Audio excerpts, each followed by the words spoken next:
trudge to trudge, the slow, solemn, weary walk of a man who has nothing left in life but to sojourn on.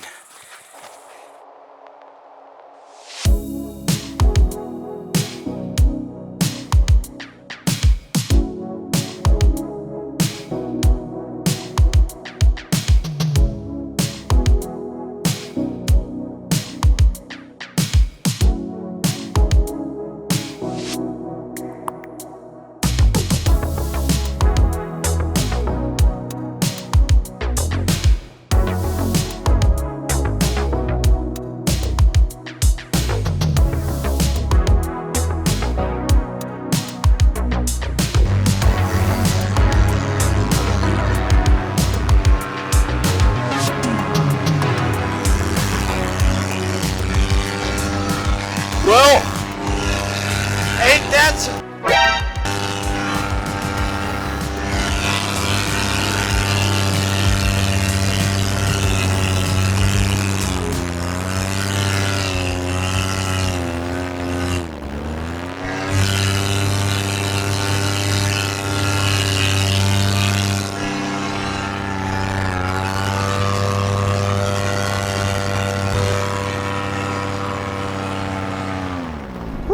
Persistence finally paid off.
This right here is why I came. That's why I'm here, yo.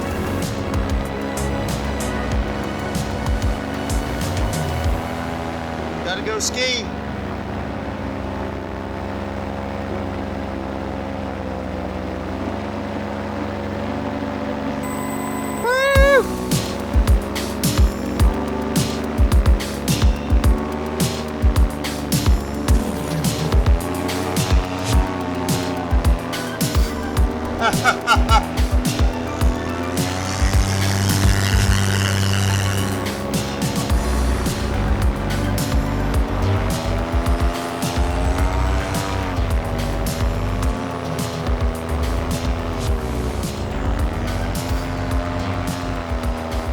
I'm not used to flying standing up in my harness.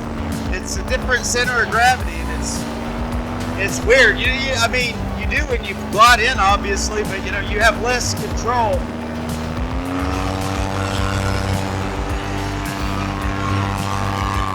Well, the water on my pants cooled me down a little bit. There's just damn near no wind. You can land downwind and not really feel the difference much today. I don't want to foot drag on this. It's a new prop. It's always a new prop with me. Always. Always a new damn prop. Or one that's beat all to hell. So let's try a water foot drag under the bridge. Every other time I've flown under the bridge, it's been like 40 degrees.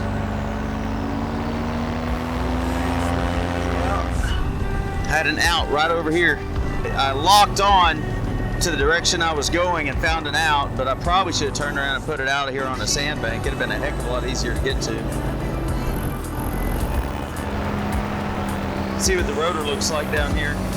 Rotor can be weird down here.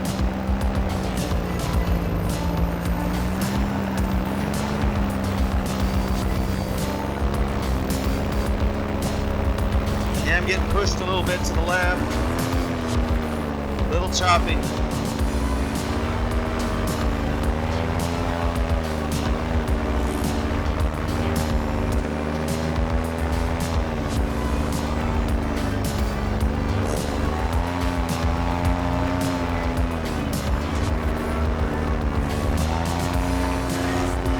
Couldn't hold it.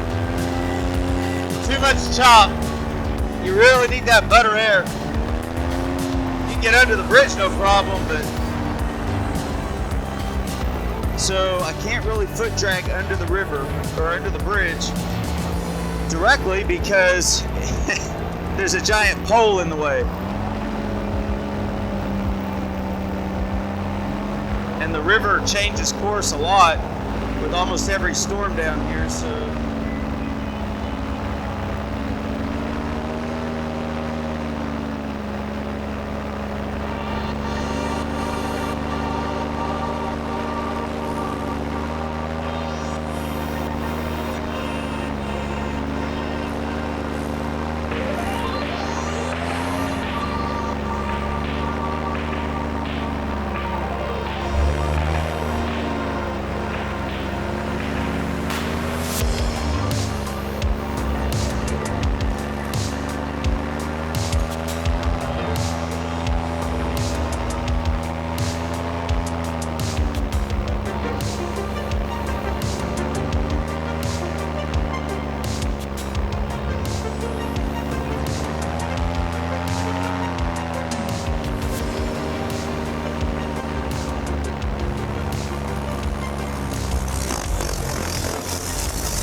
ha!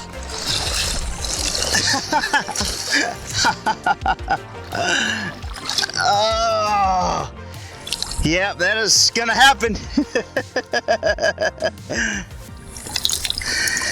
How funny is that?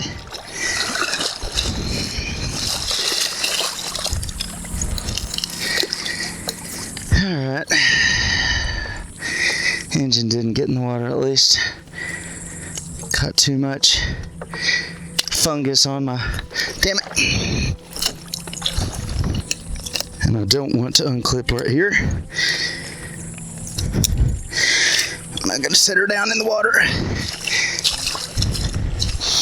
So you have to know that I was kind of expecting that, which is why I came down here to practice. So bad thing is I'm a long ways away from my vehicle. Good thing is I have a waterproof phone.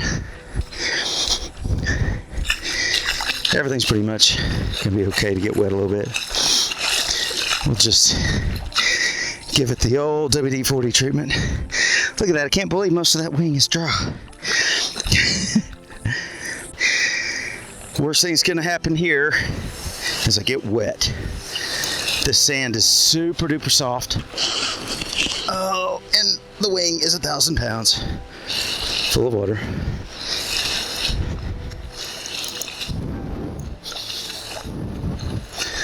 Let's lay it out here. Well, I'm not hot anymore. I think I got a spot of mud on my wing. So let's figure this out. Do we set up and launch or try? I have launched a wet wing, but never with quite that kind of water in it. Damn, it's muddy as hell over here. I was hoping it'd be dry up top. Because sometimes it is, you never know. It's been enough rain down here to just waterlog it. What you do now is called camouflage. Boy, doesn't that red mud just look awesome with that orange? Why would I ever get any color but orange? It's just be solid orange. Yeah, there ain't no launching out of this. This is thick muck. Oh, this is solid up here, but the wing is literally full of water. So, not gonna happen. So, here's the camouflage. here.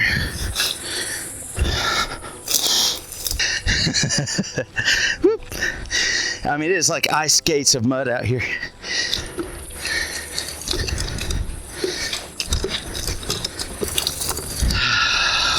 Lay this down. I mean, it's not gonna be that camouflaged. Oh no, look, Dell, it exploded. Not really. Yeah, people don't understand why I like this frame. Because I do the stupidest stuff. I may show this, I may not. But either way, it's fun. As always, it's a beautiful hike in the canyon. I enjoy it anyways. I ought to. I tend to do it enough and get to trudge across the water. What are you doing? Trudging. You know, trudging? To trudge? To trudge the slow, weary, depressing yet determined walk of a man who has nothing left in his life except the impulse to simply soldier on. So do I get to log this as flight hours in PPGPS? It is here that the Nile crocodile waits for his prey. An unsuspecting paramotor pilot has landed, and he doesn't know that he's going to be today's meal. You don't know when the river's going to change and get weird, so it makes sense to kind of know what you're going through. I'm walking back the path that I'm going to take my truck. This is kind of a considerably longer walk than my last time here. Gosh, but there is no, I'm having to walk like this to keep the spiders out of my face. Guess nobody's been through here in a while tonight. So, gonna have to double time it a little bit. Can't get too lackadaisical since the sun went down. It's gonna get real dark here. About 45 minutes, which I think is enough time to get down there, but it's yeah, it's not pretty to try and get through that river at night. Sunset is 9:03, so I have 30 minutes to land.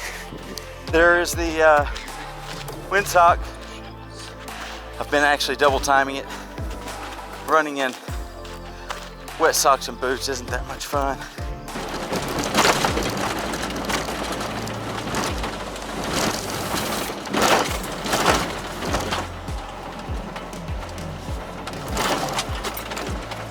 I think I've turned over at this point. Oh, damn. Getting some good air here. These are basically like moguls that people go over in their motorcycles, so pretty rowdy.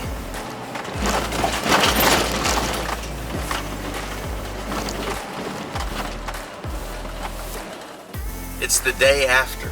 My camera filled up on the card so much, and it was getting so dark that it wasn't worth doing much recording anyways. Thought I'd just kind of give a aftermath of kind of what went down. My truck was about 5 miles away from where I ended up going in the drink. So I hiked back over to my truck, had to do a river crossing in the truck, and I botched my river crossing, and I went about 15 feet to the right of where I needed to be on that river crossing and ended up hitting quicksand. So I had to call a friend who called a friend with a big truck, a little bit bigger than mine, and he came out, and while he was on his way, it took him about an hour, hour and a half, which was good because I had to walk a little over 2 miles. So I took one trip to bring my wing back and my helmet. If you ever land in a red sand river with a wing, you're in for a world of misery the next day. I've spent hours washing out that wing today. The mud, like, literally caked to the wing. I probably don't recommend it in retrospect of dragging a river probably was a very poor idea, especially that far away from my truck. Carrying any paramotor a couple miles is rough, and it took me a while. The paramotor actually did not get very wet. It was on my back because of the way the comfort bars are and everything. It got, I mean, all it got was a little splash from the propeller. Propeller did actually take a couple dings, and I'm not sure if that happened from taking off on the dirt road. That has happened to me more than once. Anyway, so it was a late night. Got in about 12:30 at night, and then got in and had to get my wing out of the bag. Maybe I should have started washing it right then, but I just didn't have the energy. I was totally trashed. I've got pretty good DOMs in my legs today. The thing that I'm irritated the most about myself is that I walked through that river to determine a good path to cross it, and then when I actually came back and went across it, I went off of the path that I had already scouted and ended up falling off of a sandbank and getting veered off to some quicksand. And I've never actually run into quicksand before. It was a new experience for me. I knew it, boy, you know when you're in it though. You know when you're in it, you're just walking and literally the next thing you know, you're, yeah, I say chest deep, but I was probably midway up my thighs in this stuff, right? And so I had to lay out and do the army man crawl, right? Because you make yourself as flat as possible in quicksand. Always the adventures, right? That one was a little rougher. Usually, I handle adversity pretty well, but man, getting the truck stuck, that was really what turned it into a real pain in the butt. Having to call, I don't like having to call favors in on friends. If I would have called a tow truck, it'd have been $3,000 out there. As soon as they cross the line to go into the sand, they charge a fortune. I was like, man, if it had been $3,000, I'd have told them to just don't leave the highway, just turn around and go back. I would have camped out there and slept in my truck and hoped to find someone with a vehicle the next day that would pull me out. Anyways, I'm at the hardware store, so I'm gonna go in and get some stuff and catch you on the next video.